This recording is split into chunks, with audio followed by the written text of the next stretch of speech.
Good afternoon. Thanks for joining us here today. I'm Acting Commissioner Richard Worley.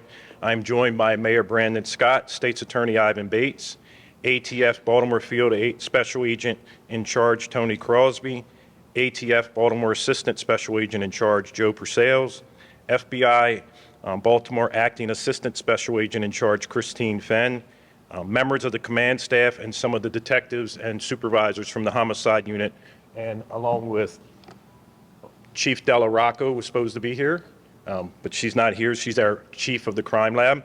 We're here today to provide an update on the Brooklyn criminal investigation. From day one, I have charged our department to leave no stone unturned and follow every piece of evidence, every tip, and every lead to ensure we complete a thorough and extensive investigation. This investigation has truly been an all-hands-on-deck approach. We've utilized multiple investigators from various units in the department, as well as leaned heavily on our local, state, and federal partners. Additionally, our crime lab has worked tirelessly to expedite the processing of all the evidence.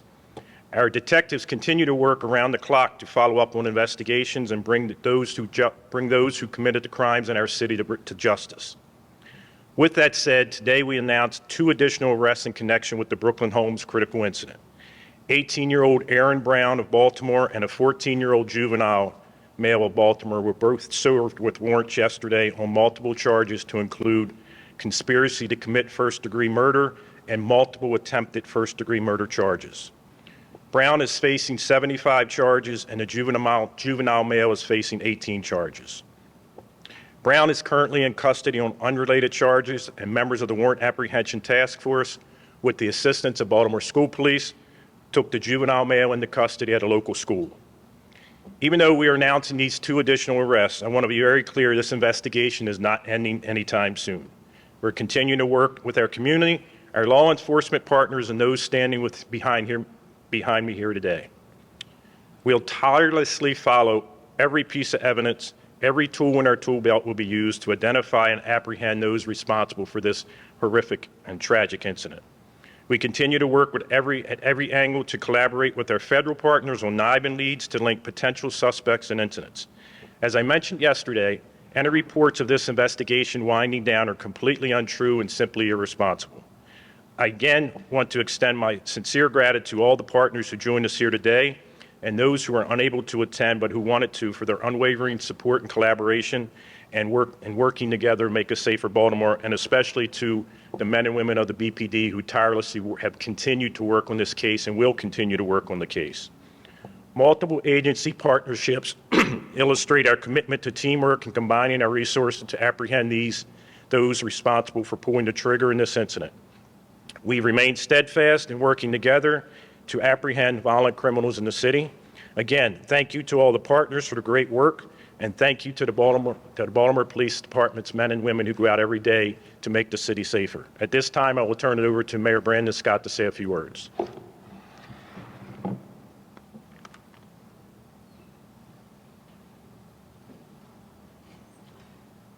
Good afternoon, everyone, and thank you all for being here. Thank you, Commissioner.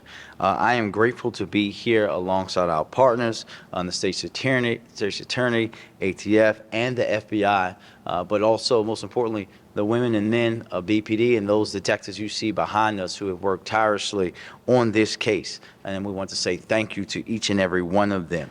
It's not lost on anyone standing here today how deeply devastating the impact of this horrific act of violence has been on dozens and dozens of people in Baltimore and Baltimore City as a whole. As has been said, this case, since the moment this incident happened, my heart is with the victims, the families, and the entire community of Brooklyn that continues to endure pain and trauma caused by this horrific mass shooting. Yesterday, while releasing our after-action reports, I talked about the way to begin to heal that trauma was to begin with accountability for everyone. Yesterday, rightfully so, we were focused on accountability of city government and anyone who showed indifference to their duties during this incident.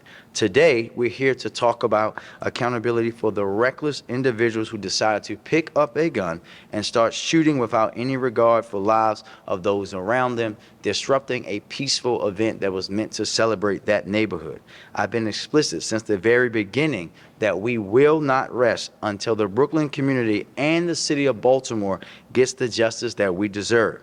I've said that we will continue and are going to continue this investigation as long as it takes, and we're doing it right so that when we identify and arrest individuals that these charges stick. You just heard the acting commissioner walk through how extensive this portion of the investigation has been, and we are not slowing down by any means of the word.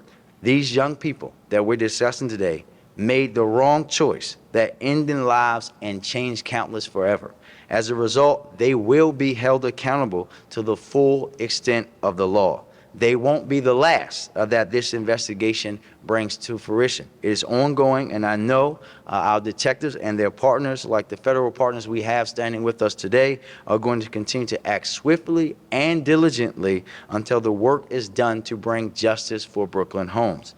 As they continue that work, we as a community are going to continue coming together to grapple with this tragedy, to support one another, and to do everything in our power to build a safer Baltimore for us all. And thank you again for being here. Thank you again to our detectives and our partners for the fine work to bringing these individuals to justice. And now I will turn it over to State's Attorney Bates.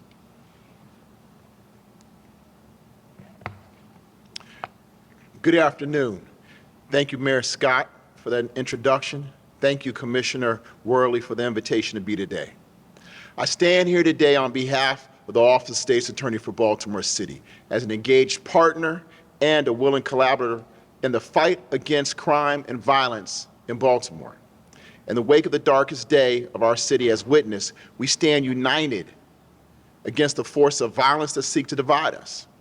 Today's announcement is yet another testament to the renewed collaboration between law enforcement and government in Baltimore.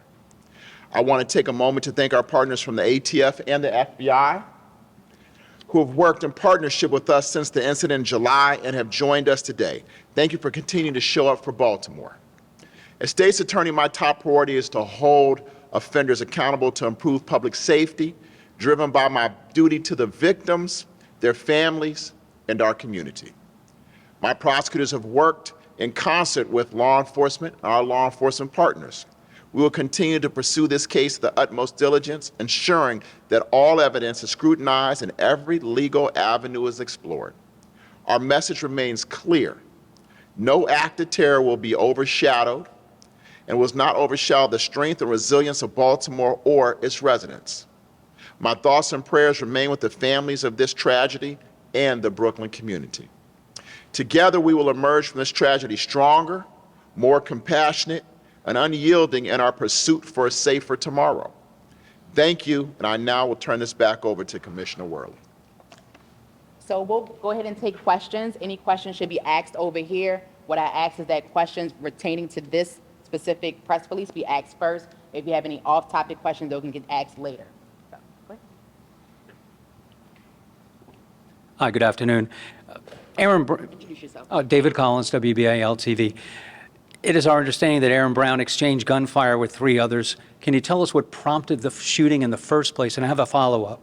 That's still under investigation now because we still have other shooters who we want to apprehend. Brown is apparently with Jackson, who's already been arrested for shooting at 7 others. I don't know, honestly, whether or not police have recovered Jackson's weapon. Could you tell us whether or not the weapon Jackson used was Brown's? They shared it? We aren't going to release any of that information as of yet because we're still looking at, there were multiple shooters. These aren't the only shooters that were shooting on Brooklyn Day. And we want to continue to use our federal partners to track the ballistics to each gun that we recover and hold those accountable who held that gun and pulled the trigger.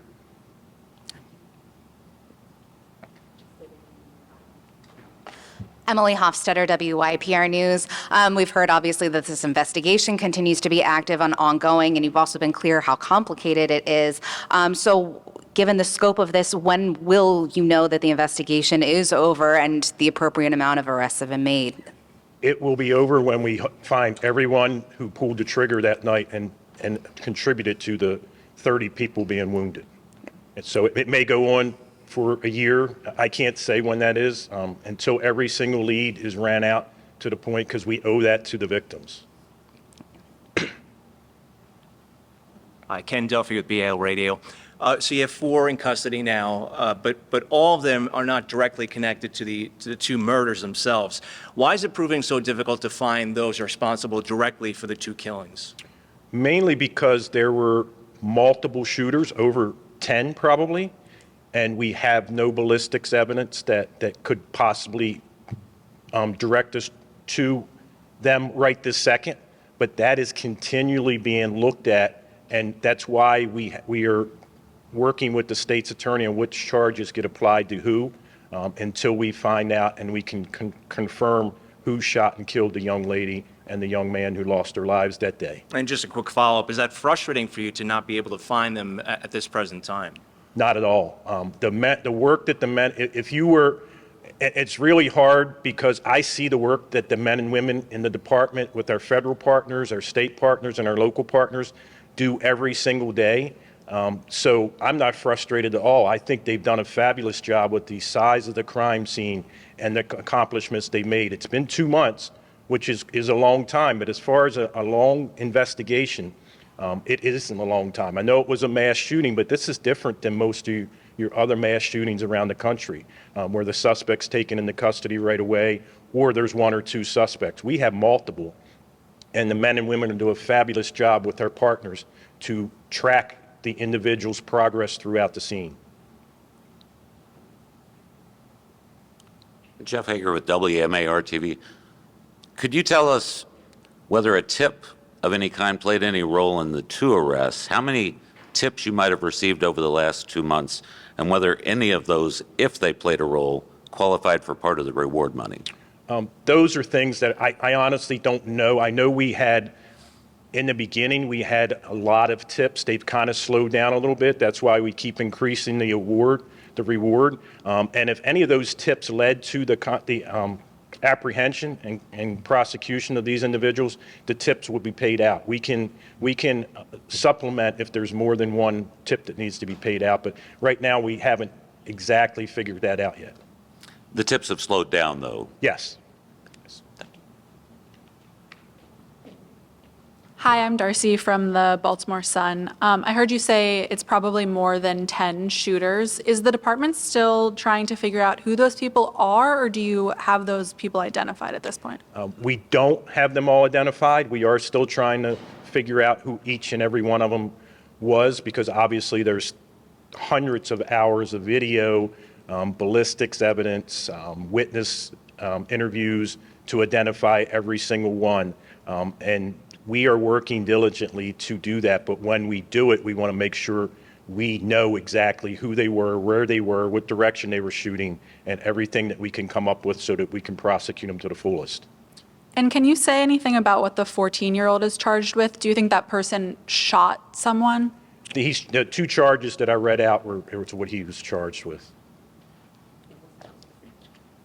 Rebecca Pryor, Fox 45. Can you estimate just how many shooters you are still searching for? We've got 4, and there were over 10, so I can tell you over 6. Okay. The 2 suspects that have been arrested, when exactly were they arrested, and what school was the 18-year-old arrested at? We're not going to release which school. It was a local school. The 18-year-old was already in custody for other incidents and was being held, so he was just served with the warrant. And the 14-year-old, with the assistance of school police, was arrested yesterday afternoon. Can you give any background to what his prior offenses were, the 18-year-old? Did the 14-year-old have a record of any kind? I can't release that either. Okay. What part did our federal agencies play in this, and when were they brought in to assist? Was it immediately? Yes, they were on the scene. And each federal agency plays a different role. Some help us with leads, some help us with investigations, some help us with the casings. They each play their own significant role, but everyone offered their help while we were standing on the scene, the mayor and I and CAO Leach and our detectives were getting calls from our federal partners, and they were there to help. And we've used them throughout the process. We wouldn't have been able to do this without them. That's why we are all here to show that we are working together on this. I have a quick question, if I can, for Bates. Juvenile crime has been a real issue this year. You've commented on juvenile justice reform laws playing a part in that. What is your message to lawmakers following this, another arrest of young people committing violent crime? I think I've been pretty clear with my message to the members of the legislature. I've had the opportunity to speak with our state senator, Bill Ferguson, also Speaker of the House, Adrian Jones.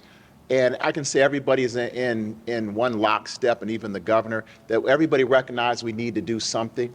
One of the things that we're also looking at, and that I do know, and that has tied our hands, is also, the interrogation. What happens when we look at the Interrogation Act in reference to trying to talk to some of the juveniles? So we're at a position where we're talking to our law enforcement officers, to our law enforcement partners, where without a doubt we must do something. We'd be here all day talking about the laundry list of things that I see within the juvenile system. But the biggest thing that we must do, first and foremost right now, is we have to focus on this investigation. We have to focus on the tools that we have right now that we're allowed to use. And I will tell you this, I've been in some of the briefings, and the work that the officers have done has been absolutely amazing. I'm very happy with the work that they've done, the hours that they're putting in. And I can tell you, even though some of the laws have hampered the investigation, some of the individuals they wanted to speak to, maybe they were not able to as quickly as possible, they did not let that deter them. They were able to do the job that they needed to. And I feel very confident in looking at the cases that we have, that we will present to the jurors of Baltimore City. Thank you. And Mike Helgren, WJZ, and this is kind of following up on that, whoever wants to answer, just your general reaction to a 14-year-old being arrested for attempted murder, having access to a weapon. That is so young. Yeah, I think that, listen, and Mike, thank you for the question. I think that you've heard me say this so much that you probably know what I'm going to say. There are guns getting into the hands of people that shouldn't have them, right? On the streets of Baltimore, on the streets of cities around this country. And that's what happens when we refuse to actually put things into place, not just here at the state level, not just here locally, but nationally, to actually deal with a problem that is taking lives in Baltimore, in city after city after city after city after city with these mass shootings, right? This young man ruined his life by making this decision. When I was his age and we had a conflict, that would end up in a fist fight. But a fist fight is not going to end or ruin your life. We shouldn't be talking about a 14-year-old being involved in a mass shooting because they had a handgun and they don't know how to resolve their conflicts. But it talks to us about all the things that we know that we have to fix in our society. What is happening that young people grow up into that age and think that the best way for them to resolve their conflict is to pull a gun? Where do they get that from? What adult actually helped them acquire that weapon? Where did that weapon come from? Every single part of that matters, and that's why you're going to continuously hear me talk about what needs to happen for gun violence reduction and this complexity of that, but at every single level of government and every single level of this country. And just one other question. You may have said this, so I apologize. Is that 14-year-old being charged as an adult? Is that yet to be determined at this point? At this moment in time, we're still looking at everything. I think it's best that we, in terms of us law enforcement, I want to look at all the facts a little bit more in depth in terms of the additional charges, if there are going to be any. But we will make that decision. And for me and for us, when we take it to the grand jury, that's when we will officially decide what charges they'll have. Thank you. Thank you, everyone.